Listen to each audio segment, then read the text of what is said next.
can you choose what to wear when don't know where he's taking you? More importantly, how can you agree to go when you don't know the destination? You say, well, maybe I'm free Saturday night. What did you have in mind? And then when he says, you can decide if you want to go and what would be the appropriate outfit. Didn't I teach you everything? Well, I didn't, but that was because I knew there was no point.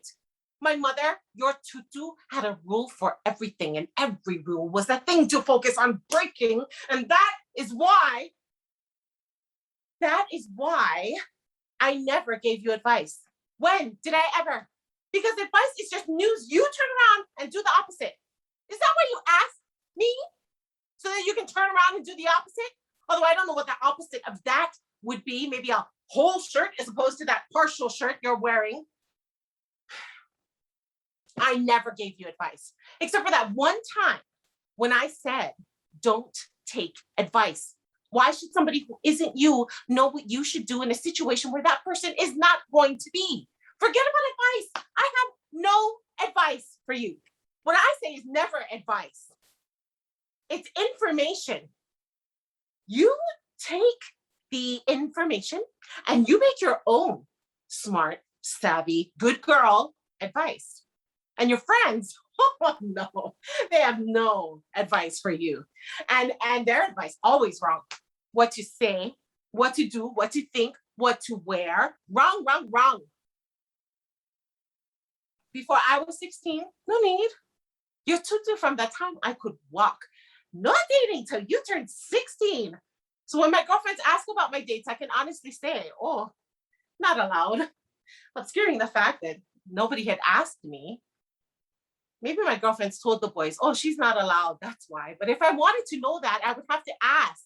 And then everybody would know that I'd never been invited to a dance or to a movie, for a soda, for a walk, to football. I mean, I don't know why. I was nice looking, dressed like everybody else, was smart, not showy. I let people copy my paper during tests. I mean, there was no reason for them not to ask, but they didn't. Junior year, about to turn 16, at lunchtime, or really every time, I start to say, oh, I'm going to be allowed to date when I turn 16. 16 is right around the corner. I wonder who will be the first boy to ask me. Loud enough so the boys at the other table could hear. And sure enough, it came to pass.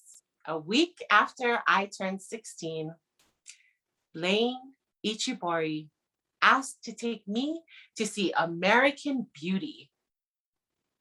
I was so surprised. It took me a full 30 seconds to say yes. Blaine was my year before biology lab partner. He used to diagram chemical reactions for me, explain better than the teacher.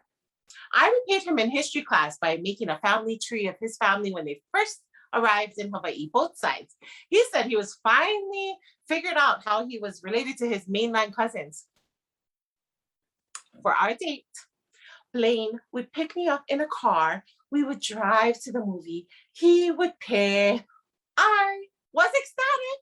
A date. I mean, a real date. Who cared that he was 3 inches shorter than me and at least 80 pounds heavier?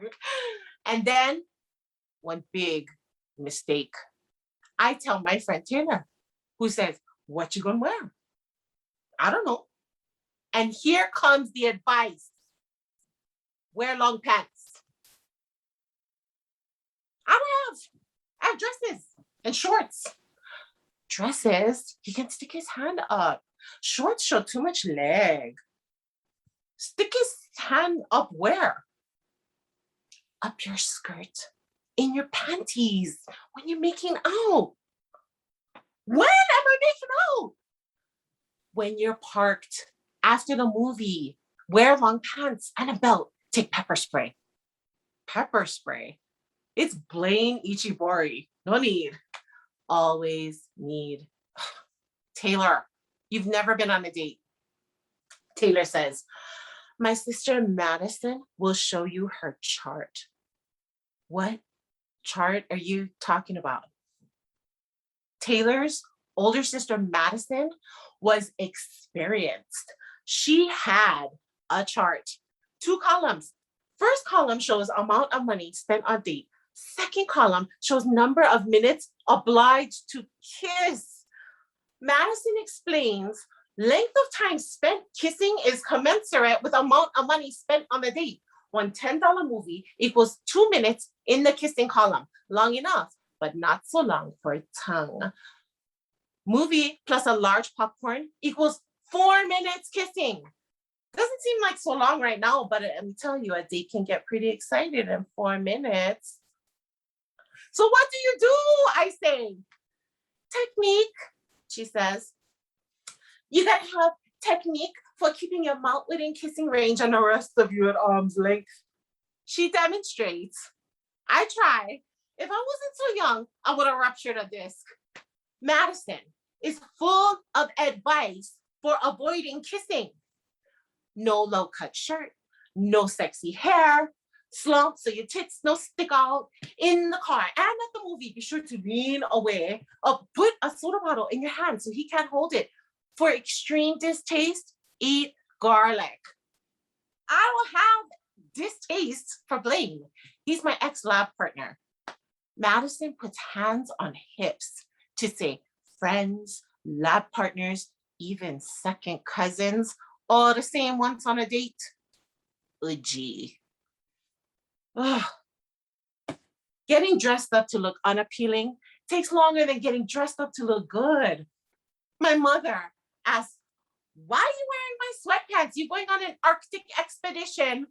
Thank goodness she doesn't ask why my hair is pulled tight in a ponytail, or why no lipstick, or why old sneakers instead of jeweled slippers showing painted toenails. She doesn't ask about the bulge in my pocket, which is not pepper spray, but hairspray, small size, which Madison says is just as effective. Blaine Ichibori arrives. His happy smiley face falls when he looks at me. It's fast, but I can see the disappointment before he replaces the smile. He shakes my mother's hand, tells what time the movie gets out. We might go zippies after, but home by 10 if it's okay with her. So much consideration she never gets from me. She is in love with the polite and considerate Blaine Ichibori. To her, Blaine is ex-lab partner, not a G date. His car is clean, but old. One long front seat with seatbelts for 3. I fasten the one next to the door. Blaine says, there's one in the middle. This one is fine. Blaine is chatty. He's talking about chemistry class. He has Miss Messix, who's a real chemist. I have Coach Crescent, the football coach. He asks, yeah, mostly we talk about the chemistry of the forward pass. He laughs harder than my little joke deserves, which makes me feel bad for the way that I've made myself look for him. He keeps talking. He's applied for early college acceptance at a couple of mainland schools. One of them is an Oregon school I'm considering. Really, he says, he seems happy. He says, if you get in and I don't, I can connect you. I have family there. They love Hawaii people. He's smiling in the most un-Uji way I ever saw. I hop out of cart before he can open my door. He pays for our tickets and asks me what I want from concessions. I'm thinking about Madison's chart and how a large popcorn ramps me up to a 4-minute kissing obligation. Not hungry, I say. Blaine gets a large popcorn anyway, and 2 drinks, one of which he puts into my seat cup holder. At least I have something to hold, so he doesn't try to grab my hand. He doesn't try to grab my hand. He doesn't put his arm around the chair back or press his large leg into mine. I'm concentrating so hard on what he isn't doing, I barely even watch the movie until Blaine makes some noises about some bad behavior on the part of the main guy, who is one creep. The lights come up, and as soon as they do, Blaine says, he starts apologizing and says, we could have gone to the Tom Hanks movie and that he's starving. I'm worried about the chart. But if we go to Zippy's, we can sit opposite each other in a booth, no touching, and no time for parking and kissing. Okay, I say. Zippy's is packed. There's no tables or booths. Blaine spots some guys from science club, and we go sit with them. They don't know me, but they squeeze together to make room for us. I go to the ladies' room. On my way to the stall, I see myself. I look like somebody's old auntie. Blaine's science club friends must think that Blaine is one loser that can only get one frump to go out on a date with him. Can't let them think that. A girl from Algebra 2 class is brushing flyaways. We trade. She lends me her brush, and I let her use my hairspray. I wish I could use her lipstick, but nah, too unhygienic. But freeing my ponytail goes a long way.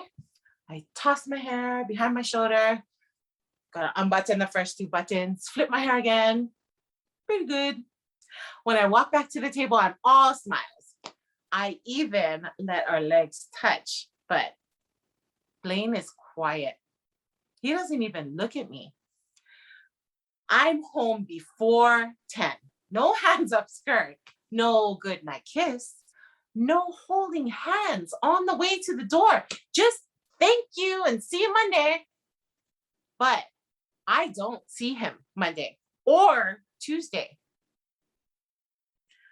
I remember our lab partnership and studying, doing experiments together. That time we had to do the bulletin board. We made a poster of bacteria and we hid our initials in the tiny little bacteria dots. Teacher gave us a D+. The plus, I guess, because it made her laugh. I wanted to say sorry for the bad date. I tried to catch Blaine's eye in the hallway, but I never could. And eventually I stopped trying. The next time I saw him was in Corvallis, a few weeks into freshman year at Oregon State. I barely recognized him.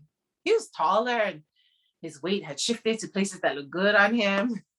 I said, Blaine, I'm so sorry. I'm so sorry. He said, no, I'm sorry. I said, why are you sorry? I'm the one sorry. I never should have listened to Taylor's sister's bad advice. He goes, who's Taylor? I said, her older sister, Madison, armed me with hairspray. Blaine looked confused, but he has his own story to tell. I heard you in the cafeteria when you were trying to get somebody to ask you out on a date. What? I never did that. I knew I had did that. Yeah, you did. You said, I'm going to be allowed to date when I turn 16. 16's right around the corner. I wonder who'll be the first boy to ask me. What if nobody asked you? I didn't want you to feel bad. I thought maybe I could break the dating ice, but then you acted so funny and I'd never seen you look like that. And then we went to Zippy's and you fixed yourself up because you like the other guys. Blaine, I fixed myself up because I didn't want your friends to think you had to date a frump. Blaine thought it was a pity date for poor fat Blaine Ichibori. And I thought Blaine Ichibori was going to stick his hand up my pants.